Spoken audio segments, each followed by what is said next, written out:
చంద్రబాబు నాయుడు గారికి వాళ్ళ కూటమి ప్రభుత్వానికి పక్కనోడి దొబ్బేసి వాళ్ళ అకౌంట్లో వేసుకోవడం బాగా అలవాటు. దొబ్బేసి అంటే తెలుసు కదా మీకు, కొట్టేయటం అని.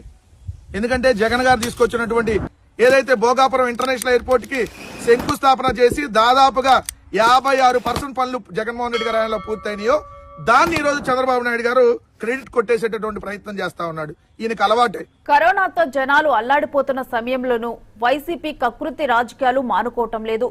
లాక్డౌన్ తో ఉపాధి కోల్పోతున్న పేదలకు కేంద్ర ప్రభుత్వం అందిస్తున్న 1000 రూపాయల నగదు పంపిణీని కూడా హైజాక్ చేసింది. ప్రభుత్వ యంత్రాంగం చేపట్టాల్సిన నగదు పంపిణీని స్థానిక సంస్థల ఎన్నికల ప్రచార కార్యక్రమంగా మలుచుకున్నారు నేతలు. జగన్మోహన్ రెడ్డి గారు 1000 రూపాయలు ఇచ్చారమ్మా, 1000 రూపాయలు ఇచ్చారు, తీసుకున్నామా. మా జగన్ అన్న 1000 రూపాయలు ఇచ్చాడమ్మా. జగన్ అన్న 1000 రూపాయలు ఇచ్చాడు.